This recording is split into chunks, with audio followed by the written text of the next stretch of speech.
আমাদের জীবনে কিছু, কিছু জিনিস আছে যেগুলা ঘটার predictability আমাদের কাছে ঘটে যাওয়ার আগে এক্কেবারে 0 র কাছাকাছি থাকে। কিন্তু যখন এই ঘটনাটা ঘটে যায়, সেটার প্রভাব এত gigantic হয় যে সেটা আমাদের পুরো এক্কেবারে thinking process এবং কি চিন্তাধারা বদলে দেয় অতীত, বর্তমান, ভবিষ্যৎকে নিয়ে। এই টাইপের ঘটনাগুলোকে বলে the black swan effect. Black Schwann বা কালো রাজহংসী সাধারণত দেখা যায় না। সো এটার রেয়ারিটির উপরে ভিত্তি করে এই ইফেক্টটার নাম দেওয়া হয় দ্য ব্ল্যাক সোয়ান ইফেক্ট। উদাহরণস্বরূপ আমেরিকায় টুইন টাওয়ারে হামলার ঘটনা, 9/11-এর যে হামলার ঘটনা পুরো আমেরিকার একেবারে সিকিউরিটি সিস্টেমকে চিরদিনের মতো বদলে দেয় এবং কি আমেরিকার ফরেন পলিসি ধরে শুরু করে যত ধরনের পলিসি আছে সব কিছু এমনভাবে একটা শিফট এনে দেয় যেটা আজকের এখন পর্যন্ত এটার প্রভাব দেখা যায় প্রত্যেকটা ইমিগ্রেশনাল পলিসিতে। কিন্তু এই টুইন টাওয়ারে অ্যাটাকটা ঘটে যাওয়ার ঠিক আগ মুহূর্ত পর্যন্ত কেউই জানতো না। কারণ হচ্ছে যে এমন ঘটনা, টেরোরিস্ট অ্যাটাক সাধারণত সব জায়গায় হয়েছে, অনেক জায়গায় হয়, কিন্তু আমেরিকা হচ্ছে যে the most powerful global super power in the history of human kind. আমেরিকার একেবারে কেন্দ্রবিন্দুতে, যেখানে পলিটিক্যাল এবং ইকোনমিক কেন্দ্রবিন্দু, সেই জায়গায় এত হাই সিকিউরিটির মধ্যেও একটা বিমান হামলা হইতে পারে এটা সাধারণত কেউই জানতো না। বাট ঘটনাটা ঘটে যাওয়ার পর হাইন্ডসাইটে সবাই এটার এক্সপ্লেনেশন দেয়া শুরু করে।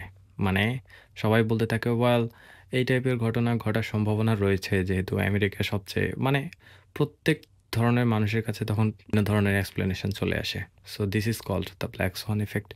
এটা মানুষের একটা ফান্ডামেন্টাল বৈশিষ্ট্য যে কোনো একটা ঘটনা ঘটে গেলে সেটা এক্সপ্লেন করতে করতে তারা হাইন্ডসাইটে মনের ভেতরে বা মনের গভীরে সেটার এমন একটা এক্সপ্লেনেশন দাঁড় করায় মনে হয় যে সে জানে এমনটা ঘটবে।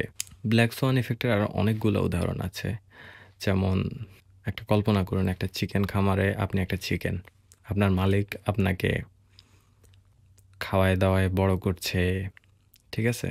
মানে কিন্তু আপনি কখনো কল্পনাও করবেন না, যদি ওই চিকেনের পার্সপেক্টিভ থেকে যদি দেখেন যে আপনার আশেপাশে হাজার হাজার চিকেন আছে, কিন্তু আপনি কখনো দেখতেও পাবেন না বা বুঝতেও পারবেন না যে সেই হাজার হাজার চিকেন থেকে প্রতিদিন একটা করে দুটো করে চিকেন গায়েব হয়ে যাচ্ছে।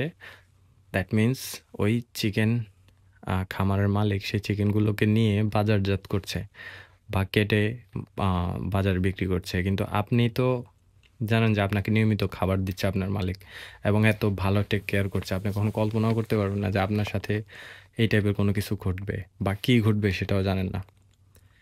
কিন্তু আফটার অল এমন একটা ফেটফুল দিন আসলো যেদিন আপনি দেখলেন যে আপনার মালিক যে আপনাকে এত ভালো করে দেখভাল করছে, শেষমেশ আপনাকে কসাইখানা যে অংশ সেটা নিয়ে গেলে জবাই করে দেয়া হলো।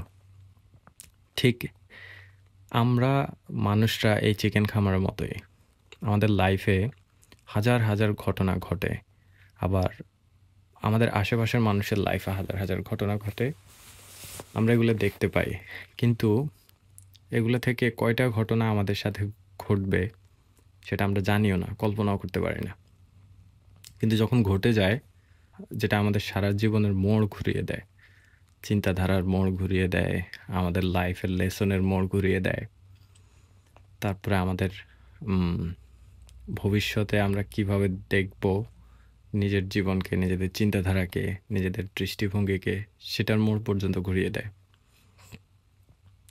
আরও একটা উদাহরণ ব্ল্যাক সোয়ান ইফেক্টের, সেটা হচ্ছে যে কোভিড-19-এর ঘটনা। 2019-এর আগে কেউ কখনো কল্পনাও করতে পারেনি যে সারা পৃথিবী একসাথে লকডাউন হয়ে যাবে বা বন্ধ হয়ে যাবে, কিন্তু এমনটা ঘটেছে। কেউ কখনো কল্পনাও করতে পারেনি যে ওয়ার্ল্ড ট্রেড সেন্টার বন্ধ হয়ে যাবে, আমেরিকান পুরা ইকোনমি বন্ধ হয়ে যাবে, সারা বিশ্বের ইকোনমিক চেইন বন্ধ হয়ে যাবে, পুরো একটা সারা বিশ্বের এডুকেশনাল সিস্টেমে একইভাবে সাইমultaneously একটা চেঞ্জ আসবে, অনলাইন ক্লাস সিস্টেম, প্রত্যেকটা জিনিসের সাথে মানুষ ডে টু ডে লাইফের প্রত্যেকটা জিনিসের সাথে মানুষ খাপ খাওয়ানো লেগেছে। এটা একটা ব্ল্যাক সোয়ান ইফেক্ট। কিন্তু যখন কোভিড-19 ঘটনা ঘটে যায়, অর্থাৎ কোভিড-19 এর মতো এমন একটা বড় মহামারী চলে আসে পৃথিবীতে, মানুষ তার হাইন্ডসাইটে এক্সপ্লেনেশন দেওয়া শুরু করে যে অনেকেই বলে, "এই এমন এমন ঘটনা তো ঘটেই। প্রতি ১০০ বছরে এমন এমন আসে, এমন মহামারী আসেই।" ঠিক আছে? তো আমাদের এটা জানা উচিত ছিল বা এমনটা হওয়ার কথা ছিল। এই টাইপের কত ধরনের এক্সপ্লেনেশন আসে। কিন্তু কয়জনই বা জানতো কোভিড-19 শুরু হওয়ার আগে কয়জনই বা জানতো যে আমাদের লাইফ টাইমে এমন বড় একটা মহামারী চলে আসবে? এবং কি এটা পুরো একটা মেডিকেল সিস্টেম, তারপরে মিডিয়া ইন্ডাস্ট্রি, টেলিভিশন ইন্ডাস্ট্রি, তারপরে education system, economics, electronics, transportation প্রত্যেকটা জিনিসকে এমনভাবে চেঞ্জ করেছে যে যেটা পরবর্তী ১০০ বছরে আর কোনো বড় গ্লোবাল শিফট না আসলে এই কোভিড-19 এর শিফটটাই সবচেয়ে বড় শিফট আমাদের চোখে দেখা হবে। এটা একটা ব্ল্যাক সোয়ান ইফেক্ট।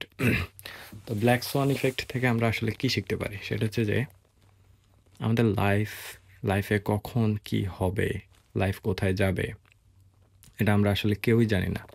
কিন্তু যখন আমাদের লাইফে অনেক বড় একটা শিফট চলে আসে, আমরা সেটার ক্রেডিট নিতে ভুল করি না। ঠিক আছে? যেকোনো একভাবে না একভাবে আমরা সেটার ক্রেডিট নেওয়ার চেষ্টা করি। বাট ব্যাপারটা তো এত সহজ না। এই ব্ল্যাক সোয়ান ইফেক্টের সাথে বাটারফ্লাই ইফেক্ট পুরোপুরি জড়িত। বাটারফ্লাই ইফেক্টটা হলো যে এমন যে পৃথিবীর প্রত্যেকটা ক্ষুদ্র ক্ষুদ্র ঘটনা একটা আরেকটার সাথে এমনভাবে ইন্টারকানেক্টেড যে এটা বড় বড় ঘটনার জন্ম দিতে সক্ষম। কল্পনা করুন, ধরুন এটা একটা উদাহরণ এমনভাবে দেওয়া যায় যে ধরুন আপনি কোনো একটা বাসে উঠলেন, ঠিক আছে? সেই বাসে ওঠার পর আপনি বাস থেকে নামার জন্য বাস ড্রাইভারকে একটু থামাতে বললেন, বাসটাকে স্লো করতে বললেন। বাসটাকে স্লো করার ফলে আপনি নেমে পড়লেন, কিন্তু ড্রাইভার বাসের স্পিডের ব্যালেন্স না করতে পেরে সে একটা রিক্সা ড্রাইভারকে অ্যাক্সিডেন্ট করে দিল। ধরুন, কল্পনা করুন ঘটনা প্রবাহ মতে কোনো একজন সামাজিক অ্যাক্টিভিস্ট সেই জায়গায় ছিল। তারা ভাবলো যে বাংলাদেশে বাস লেনগুলো খুব সমস্যা করে, ঠিক আছে? অথবা বাংলাদেশের বাস ড্রাইভাররা কেয়ারফুলি বাস চালায় না। তারপর সে একটা আন্দোলন শুরু করলো সেখানে যে নিরাপদ সড়ক চাই। তারপর নিরাপদ সড়কের আন্দোলনে সেখানে মারামারি শুরু হলো। সেই মারামারিতে হাজার হাজার মানুষ মারা গেল। তারপর ধরুন সেই হাজার হাজার মানুষের মধ্যে যে কোনো একজন বাংলাদেশে ভ্রমণ করতে আসা আমেরিকান নাগরিক, কল্পনা করুন সে আমেরিকান নাগরিক মারা গেল। আমেরিকান নাগরিক মারা যাওয়ার পর আমেরিকান সরকার বিবৃতি দিল যে বাংলাদেশ সরকার এটার রেসপন্সিবিলিটি নিতে হবে। বাংলাদেশ সরকার সেটা রেসপন্সিবিলিটি না নিল, ধরুন না নেওয়ার পরে পুরো আমেরিকার বাংলাদেশের মধ্যে একটা ইকোনমিক টেনশন দেখা দিল, পলিটিক্যাল টেনশন দেখা দিল। তারপর ধরুন বাংলাদেশের পক্ষ নিল ভারত, পাকিস্তান, আরও অনেকগুলো কান্ট্রি যেগুলো নিউক্লিয়ার পাওয়ারওয়ালা, আর আমেরিকার পক্ষ নিল অন্যান্য কান্ট্রি। এভাবে পুরো একটা বিশ্বযুদ্ধ লেগে গেল। তাহলে একবার কল্পনা করুন আপনার সামান্য একটা বাস স্লো করে বাস থেকে নামার ফলে কত বড় ঘটনা ঘটে গেল। এটা হচ্ছে জাস্ট একটা হাইপোথিসিস আর কি, কল্পনা। কিন্তু অ্যাকচুয়ালি বাস্তবে আমাদের ছোট ছোট ক্ষুদ্র ক্ষুদ্র অ্যাকশনও পৃথিবীতে অনেক বড় বড় প্রভাব ফেলে, যেটা আমরা কখনো কম্প্রেহেন্ড করতে পারবো না এবং কি কখনো কল্পনাও করতে পারবো না। সো এটা হচ্ছে যে butterfly effect. But black Schwann ইফেক্টটা অনেকটা সিমিলার, কিন্তু রেয়ারিটির স্কেলে রেখে মাপলে সেটা হয়ে যায় ব্ল্যাক সোয়ান ইফেক্ট। মানে আমাদের লাইফে এমন এমন ঘটনা যেগুলো অ্যাকচুয়ালি অতটা অ্যাভেলেবল না, কিন্তু যখন ঘটে তখন সেটা আমাদের সারা চিন্তাধারা, জীবনচক্রের এমন পরিবর্তন এনে দেয় যেটা অতীত, বর্তমান, ভবিষ্যৎ মিলিয়েও ব্যালেন্স করলেও ব্যালেন্স করা যাবে না। সেই ঘটনার ভার আমাদের লাইফের অন্যান্য যত এক্সপিরিয়েন্স আছে, ব্যাখ্যা আছে, সব এক্সপিরিয়েন্সের চাইতে বেশি ভারী হবে। এবং কি ওই একটা ঘটনাই সব কিছুকে এমনভাবে পাল্টে দিতে সক্ষম যেটা অন্য কোনো ঘটনা, অন্য কোনো এক্সপিরিয়েন্স কখনো পাল্টে দিতে পারবে না। তো এটা থেকে বোঝা যায় যে আমাদের লাইফ কতটুকু পাওয়ারলেস, আমরা অ্যাকচুয়ালি কতটুকু powerless. So yeah, always chill. Don't overthink anything. Just peace out.